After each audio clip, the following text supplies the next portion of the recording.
Well, there is many farmers across this country who have animals bound for quarantine or in quarantine that are being told that they will not be able to receive payment from exporters. And this is a flow-on effect from MPI's halt on live export following the missing ship of Gulf Livestock 1.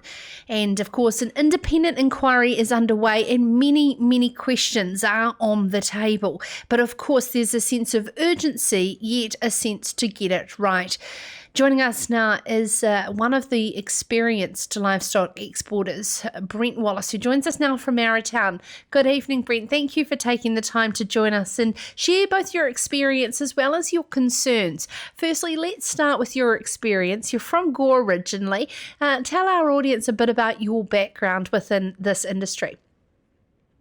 I left, obviously, New Zealand when I was 22, ended up working at a sheep feedlot over in Western Australia, with sort of the goal in mind to get onto the export boats. Got onto one pretty soon after starting, and then sort of did about 6 years sailing, and then from on there I've sort of been involved with the procurement side of stock for export out of Australia and New Zealand. And then obviously last couple of years I've spent a lot of time up in Vietnam and China with the through the supply chain for a feeder and slaughter cattle. So you've got a lot of experience in Australia and now working back here, exporting cattle. How do we differ in terms of New Zealand's industry to the likes of Australia's live export industry? Australia, in a whole, it's self-regulated within the exporters. Sheep-wise, cattle-wise, there's big numbers going out. Rules, regulations are slightly similar but very different. But just I think the Australians, obviously it's a industry which is, I think worth $9 billion to their economy. They do it pretty well, and I think for us going forward, obviously with what's happened, we need to sort of, I guess, lean on Big Brother a little bit and just do things a little bit differently. Now we have to acknowledge that it will have been pretty deep what's happened, and how has it been for you over the past couple of weeks? It's been pretty tough. I didn't know the guys on board at all, but when you've worked in that environment, been, in those conditions, it's pretty tough. And when you've sort of been around it for a little bit as a vet or as a stockman on board, we become a fairly close-knit group of people. So it's pretty tough. In our introduction, we are talking about the farmers here in New Zealand and the flowback effect of the valuable income. What is happening on the ground with 25,000 cattle? Explain to our audience about the flow-on effect all the way back and how they can't just simply be sent to the works or sent back to the farm. I guess the big thing right now is we've got Ian Bovis, which has been crippling for a lot of farms over the last couple of years. Logistically, you couldn't do it. Any farm which has had their animals in that quarantine, cattle from Southland mixing with cattle from the Waikato or Northland, it just it just sets yourself up for a major fall, I guess the only sort of straight answer is these cattle need to get clearance to go, and I guess over the last 2 weeks, it's, 2 weeks ago it was, one step forward, 20 backwards. This week it's 2 steps forward and 8 backwards. So we're getting there slowly. The government need to sort of just look at the big picture of long-term, short-term and long-term, and what sort of answers are you getting out of MPI with regards to being able to at least clear some of this backlog? And when could we see a next ship potentially coming down under? Look, I haven't really been involved with that side of things too much, but there's been a real mixed message from MPI, and that's probably the problem. There's actually been no clear pathway of what's actually going on. And I think that's just, no one's really put their hand up and said, well, this needs to happen. It needs to happen sort of sooner rather than later. It's been obviously pushed back, my understanding, until after the elections of when the first boat can go.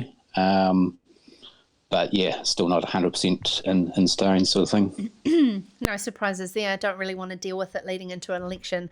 That's very inconvenient, isn't it, as well? And I just really feel for those who are paying out of their own pocket to feed those animals in quarantine. Can you give us an understanding of that cost to keep them in good stead? The cost, like for quarantine for China, for protocols, is 30 days minimum. And generally when you sort of lead in with your cattle off farm, those cattle could be there up to sort of, 40 to 50 days. Quarantine farms, they can charge you anywhere from, $4 a head per day up to $8 a head per day. At normal size shipments, 4,000 head to 5,500. So you start looking at costs of $25,000 up to $46,000 a day sort of thing. Times that by minimum 30 days, you burn up some money pretty quickly. And what's your sort of sense been in terms of the New Zealand government's approach to the live export industry over the past few consecutive governments? And what would you like to see happen here at home? Oh, look, the government, to be fair, have been missing in action with this industry for as long as I've been involved. And obviously, when I first started in this, it was the sheep trade in Saudi was still going. That stopped in 2003. It's just been put to one side and never really, it's just ticked away, out of sight, out of mind sort of thing. Obviously, with what's happened now, they've got to actually do a bit of a catch up. My feeling is with Labor get back in, who the agriculture minister is, who the trade minister is, they need to actually start talking to us, start understanding that what we're doing is actually a pretty well-oiled machine of what we do on how we go about it, and actually once travel starts happening, get over to these countries where these animals are going and actually get an understanding that they are actually getting well looked after. That's the biggest thing I feel is there's been no actual, they only assume what's happening overseas, yeah. Okay, so, you put your cattle on a truck and send it along to the Temuka sale. It could be on the truck for a couple of hours in terms of live weight loss, and we've got a system here in terms of Transport New Zealand. That feed on the ship, and how well are they looked after? You've been a stock person involved in this for many years, and prior to that a shepherd. Can you give us an understanding of, how much feed they put on, sort of live weight gain they put on in that journey and how well you look after them? I guess I did a trip up into Russia last year. It was 44 days at sea. We had 3,553 animals on board. We lost 3. And we probably put a weight gain of, 50 plus kilos on these animals. Give you an understanding of a shipment of, let's say, 5,500, they're probably eating up to 38 tonnes per day. So what works out various, depending on animal size, weight. They could be eating anywhere from 6 kilos up to 15 kilos a day sort of thing. Yeah, well, that's absolutely fantastic in terms of the way that they are cared for. And I think reading this article here from Annette Scott, who is following this very closely in depth for Farmers Weekly as it continues to evolve, is our relationship with China is also under risk because it's a huge part to the agricultural industry, our relationship with China when it comes to live export as well, and making sure, of course, that they are looked after at the other end. It's not drop off, see you later. What is that like ongoing after they have been delivered? Yeah, look, the last couple of years, I mean, I've spent a lot of time up there. Obviously, when you organising, or I guess you try and get a relationship with the importers, but the biggest thing is you want to know where these animals are going to end up. And look, I've spent weeks away from home, just looking at quarantine facilities, where they're going on farm, where they're going to end up, and for most of it, it's just you're getting there just to making sure that they are actually going to be looked after, and that's probably the frustrating part for myself, is when you've got the animal rights people, the government have no understanding of that.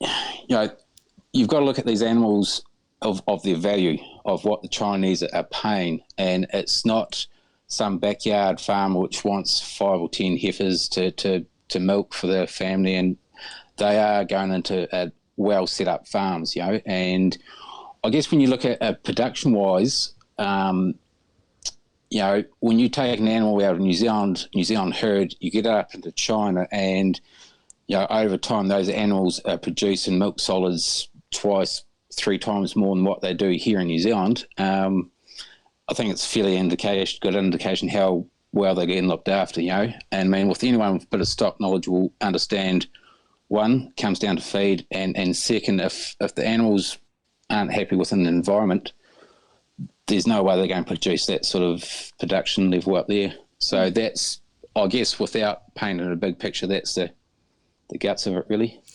Brent, thank you so much for taking the time to come on Sarah's Country tonight, because, I'm always curious in every aspect of the industry, and as is a lot of our audience across the world, and how it does all work. So you've really clarified a lot of my questions, and I hopefully those listening and watching as well. We certainly wish you the best of luck when it comes to the outcomes from MPI, and that they are positive, because it is having a drastic effect and a flow-on effect to a lot of businesses, and particularly yours. So our thoughts go out to you. Thank you so much, Brent Wallace, a livestock exporter there, and this is in turn of the news of Gulf Livestock One and MPI here in New Zealand halting exports, and as Brent said, there may be till after the election before the next boat can get away, and crippling costs of keeping those cows in quarantine. This is Sarah's Country.